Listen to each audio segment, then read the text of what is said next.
had we not split with them, what's interesting is that in 2018, we our gross income for that between my brother and I together was about $250,000, right? Not a small money, but still, I think we could have done better.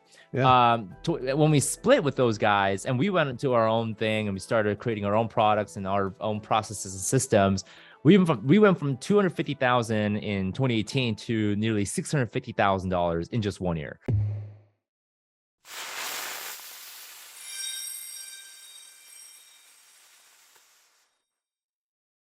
Hey, what's up, everybody? Welcome back, Championship Leadership Podcast. We got Sam Kwak with us here, just outside of Chicago. Thanks for being here, man. Appreciate it. Absolutely. Yeah, my pleasure. Championship Leadership is the name of the podcast, as you know. So what comes to mind? What does championship leadership mean to you when you hear that? Yeah, it's interesting because my definition of a successful leadership is a leader who is capable of creating more leaders. So, when I think of the name championship leadership, I imagine someone who, it's a leadership in which by yes, you're creating leaders, but also you're creating winners. You're allowing other people to win and really become their own heroes, so to speak. I've seen this done really well. I know you commented about my 2 Common Club award, but I see guys like Russell Brunson do it really well, right? He takes the people who grow through his system, turn them into champions, unleash their leadership, and now they're out there creating more leaders. So yeah. So that's if I were to give you a concrete example, that's one of them. I love it. Yeah, it's that's awesome. And I continue to get different versions of it every time I have a new guest on. So it's awesome to continue to hear that. Yeah. Why don't you tell us a little bit about yourself and the path you've been on and kind of, where that's led you today and what you're up to? Sure. Yeah. So I'll kind of give you the high level, and Nate, I'll let you kind of take the direction from here. So, as Nate said, my name is Sam Kwak. You can see I'm not actually originally from the United States, although I bleed red, white, and blue every way, from all the content that you'll watch on me on Facebook and YouTube. So I originally immigrated here back in 1999. I was 7 years old, broke. I mean, broke's probably not the word. It's probably even worse than that because we didn't have the language skill, the culture skill, no network, barely $2,000 to our family name. And so we grew up here as an immigrant. Again, just high level. We've almost got deported out of this country. I ended up joining the military. I pretty much became a yes man when I turned 18. So when the Army recruiter came to me, hey, would you like to join the Army, son? I'm like, yeah, sign me up. Right. The college recruiter came to, hey, would you like to go get a 4-year degree? Yeah, sign me up. So God went and got that. Right. And then I'm a man of faith. So when God said, hey, I want you to start this business, I'm like, all right, sign me up. So every turn, I feel like I've experienced every different opportunities that the life thrown at me. So here I am. I've gone on this entrepreneur journey almost a decade ago. It's a journey where I've learned to become a better leader, and I'm still growing even to this day, and I have a long way to go. But today we have I would say, quite a rather growing company with almost 20 employees and team members, include executives and myself. We're growing, we're learning, and we're hungry. So that's kind of the high level nitpicking different events in my life. And what tell us a little bit more about what the company is and what it is you do. Yeah. So so my company, also known as the Kwak Brothers. So it's my brother and I. We run the company together, but also in the company, we actually have 3 separate companies or offers, I would say, that solve a different problem in a journey of someone's financial growth. So the first company we really started helps homeowners pay off their mortgage in as early as 5 to 7 years. You may have seen my YouTube video out there. I don't know. There's so many content we release almost every week. But though the message is about paying off your mortgage in as early as 5 to 7 years, the real fundamental thing that we teach and we try to engrave into our clients is, hey, I want you to understand that there are bigger and better financial concepts out there other than what's being taught in the main street. So it's really getting them to open their minds toward new, kind of the unorthodox way of handling and managing finances that obviously work, that produce results and are successful. Yes, we do kind of mirror a lot of what Dave Ramsey would say is approved, right? But we have other things that might be of disapproving, of his style. Yeah, absolutely. Yeah. So that's kind of the first thing. And the second part of that journey is to help those same clients start to learn how to grow their finances. Particularly, we help homeowners and aspiring real estate investors to close their first real estate deal. So everything that has to do with helping them get to that first rental property, overcoming any mental blocks, strategies, tactics. We teach all that. And the last bit, we call it the trilogy, the Kwak Brothers trilogy. The last part of the trilogy is, now that we taught you how to think different and make more money, now let's preserve it, protect it through concepts using life insurance as well as other vehicles to protect their money. So that whole journey right there is probably about 10 years of following that client along through that journey. So that's kind of the man. That's incredible. The company what you guys are doing. So you're educated. So is that through the first position HELOC that you do that with the? Yeah. That's right. I have a good friend with a very similar company. So, so I'm very familiar with what you guys are doing and the good that you're doing for people and helping them out. So that's awesome. That's amazing, man. And if you're listening, you should definitely check Sam out and his company and what they're doing and what's available out there, because it's not something that is trained, taught, and educated to most of us. Right. And it's powerful. So I love it, man. That's great. Yeah.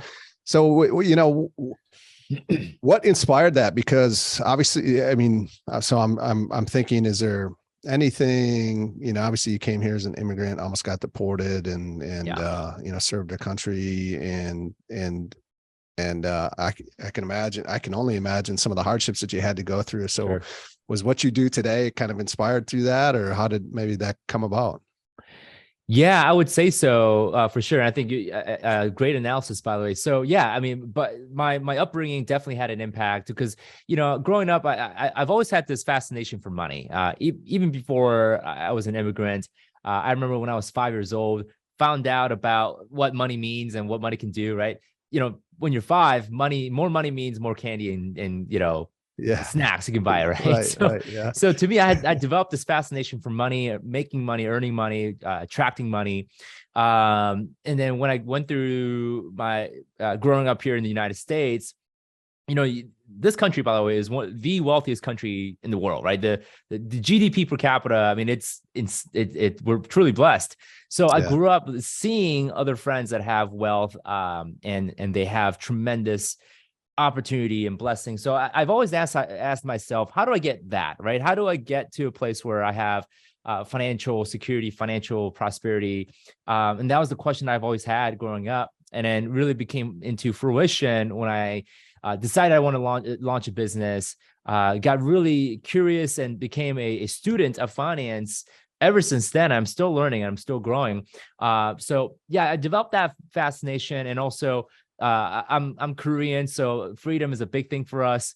So when the culture of freedom here in the United States definitely influenced of wanting more freedom, wanting the financial prosperity and peace. So yeah, it's all of these little things that definitely influenced and led me to this direction of, okay, I really want to help clients with that theme in mind, redemption in their finance, freedom in what they do, and just really creating that prosperity for their families. Awesome, man.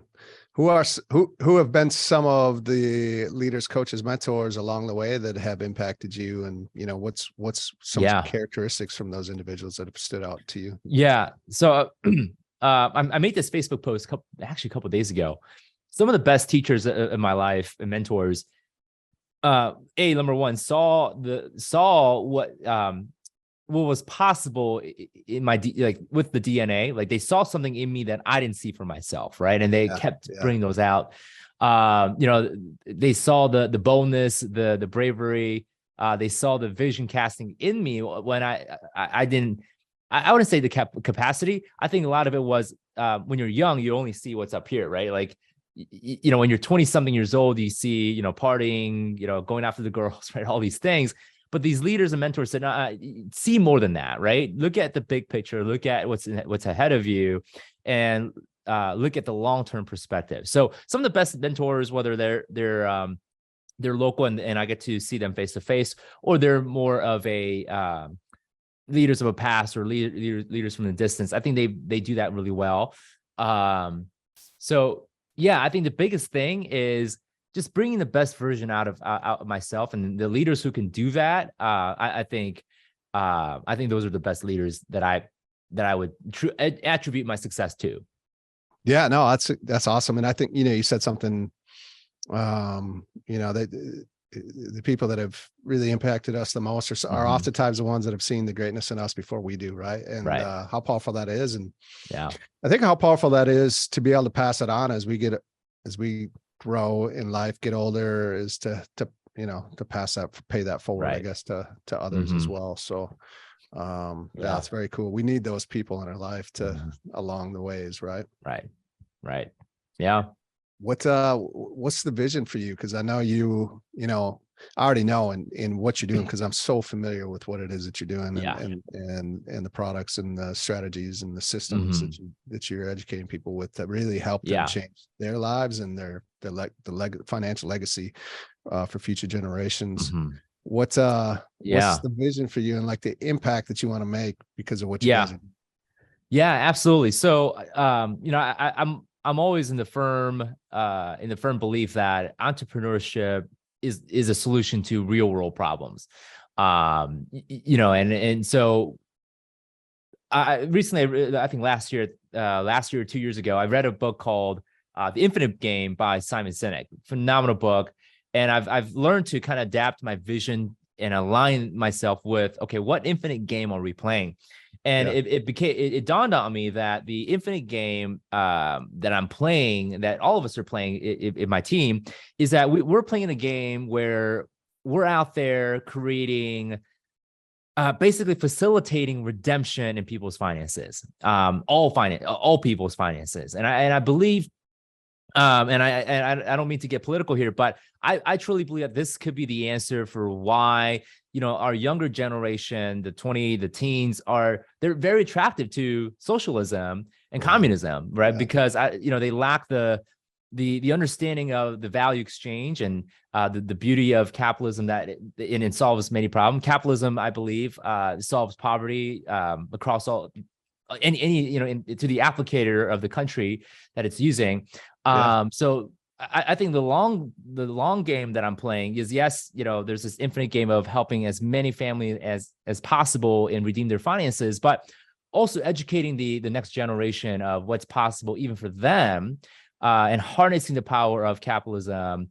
And also with capitalism, there comes a belief that they themselves can contribute something more to the society with their God-given talents and skills and the vision that they have. So it really is just, part of what we do is, yes, we teach strategies and tactics, but behind that is a message of redemption, hope, and, even for the young, and equipping parents to even teach their young how to have these conversations about money and going out there creating value to the world. So, this is a vision, obviously, that will never be accomplished, I don't think, in my lifetime or ever. But it is a game that I'm putting my hat on, saying I'm gonna play that game. Well, that's why it's called the infinite game, right? Right. So right. Yeah, absolutely. I love it, man. Thank you. What's a moment for you? I can imagine you have a number of them.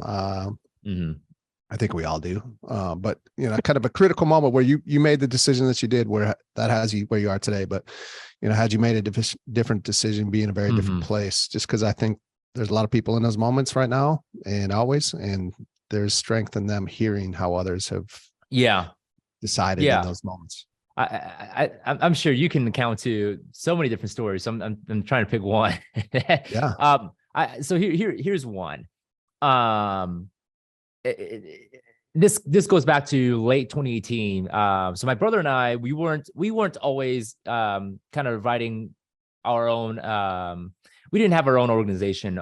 We did have at one time. We did have a partnership, an affiliate relationship with another company that share a very similar vision and similar goals.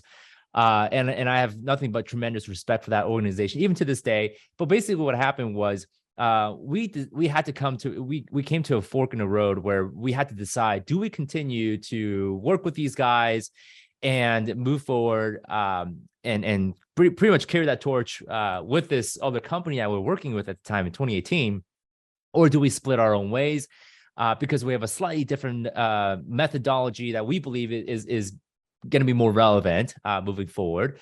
And we just had a different vision to the how and the execution and the messaging of how we want to advance that vision forward. So it was a very tough decision because our network, the people that we built friendships with, and even to this day, many of them are still good friends.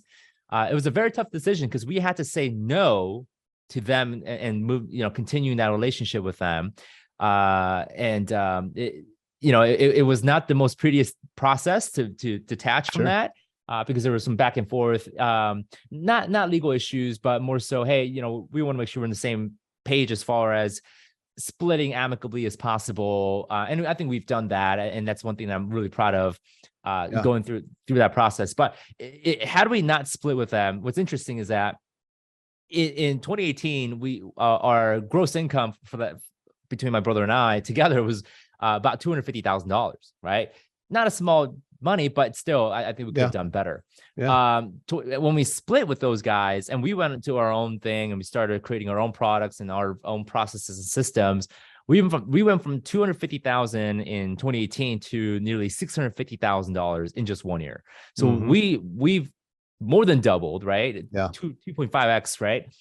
In terms of our revenue, we felt like we found our voice and the calling in 2019. And what was amazing is that we've structured our entire system and the way that we run our business so that it could be scalable virtually.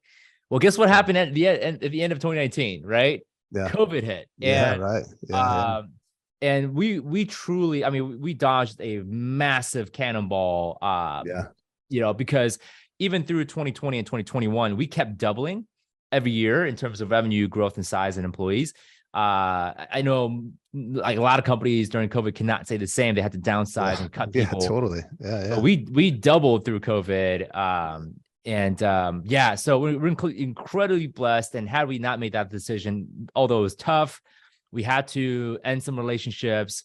But at the end of the day, I think more people are now benefiting, which are my clients, because we made that decision. That was really tough. So absolutely. No, I love that. And that's a great example. And there's seasons of life and you go through seasons, and you're in this new season, and it was a difficult decision, as I think it always is. And you make the best decision you can at that moment based on what you think is right. So that's powerful.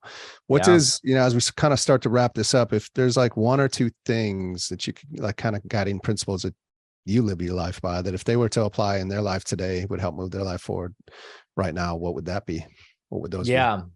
So values and principles are things I do not surrender. So I think this is kind of what it is. So when you discover your principles and value and what's really important to you, and a lot of the values can come from, like, who in your life did you see as, wow, like I want to be like them? What were their characteristics and what were their values? The sooner you discover your values and you stick to it, never surrender, never give up, never waver, even though someone might offer you $1 billion check and say, hey, I want you to lie and steal or cheat, or I want you to, walk out of your integrity, you should be able to say no without second guessing. So one of the big thing I think is being convicted to a set of value, a paradigm, and principle. So I know it may sound like a cop-out answer, but it truly is. I meet a lot of people who, unfortunately, they choose to waver in the face of some monetary reward. The other principle I would say is, and this is something I'm even experiencing for myself in the application of business and entrepreneurship. When you first find a company, or when you are the founder of a company, you start a business, be okay with the fact that someone smarter than you is going to come in and and let them take that specific lane. Totally. And what I mean by that is I thought I was the best sales guy in my company when, you know, obviously just getting started out, until we brought someone in who was even a better sales guy, and he's crushing it right now. I mean, he is like, he's a keeper, right? Yeah. So, be okay with bringing in someone who's smarter than you to run a specific part of your business and award them really well, compensate them really well. I think it was Andrew Carnegie, the steel magnate, that said, there's a part in the book, I think, in Think and Grow Rich, where Andrew Carnegie is getting asked by, you know, these journalists and interrogators saying, well, like, tell me what ABC is for, you know, what steel makes a good rail, or what, you know, he was getting asked very technical question about making steel, right? And Andrew Carnegie finally snapped and said, you know what, in a couple of seconds, I can call anybody an expert in steel and get an answer in like 5 seconds. So I don't need to have that information. Like, I don't need to be the expert, right? Yeah. So I think that's a perfect example of like, you don't have to be the expert at everything. And that's really what leadership is. You got to bring someone in, train them, mold them, get them to be the best version of themselves, and then have them show up in your organization the way that they're wired to run, whether it's sales or operations, marketing, whatever the case might be. So be okay with that. I know, because I say this because even for me, and I'd be happy to admit this, a lot of entrepreneurs and and business owners can have an ego. And we all do, right? And it's hard to let anyone else kind of take your baby and run, right? So part of it is, you know, you gotta be willing to bend your ego so that your organization can grow and strive. Yeah, totally. I mean, I think probably you could probably make a good case that we have the biggest egos. Oh, for sure. And you know, I don't think it's about killing our ego. It's, you know, just maybe having the ability to set it off to the side somehow, sometimes. Right. So, but I love that. That was awesome. So, what are a couple ways, or the best way potentially for people to follow you and your company and what you guys are up to? Yeah. So if you go to our YouTube channel, you know, obviously check out some of our videos. It may be your cup of tea, it may not be, but if you go to our actual channel page, on the right, there's going to be different links where you can connect with us. So we have a Facebook group. You can join our email list, all those different things, but we'll love to connect with you any way possible. YouTube is probably the best. What's the YouTube channel? What's the name? Yeah, it's the Kwak Brothers. So TheKWAK Brothers with an S, the Kwak Brothers. Or you can just search my name and you'll probably end up in the same place. Yeah, we'll get that linked up for sure, so that as you're listening here, driving or whatever, you can get to it easy. So thanks, Sam, so much for being here. I appreciate it. And if you know, as a listener right now, if you want more incredible content and information from incredible leaders like Sam, stay right here for the next episode. And we got the next one coming up. Have a great day. All right. Thanks, Nate.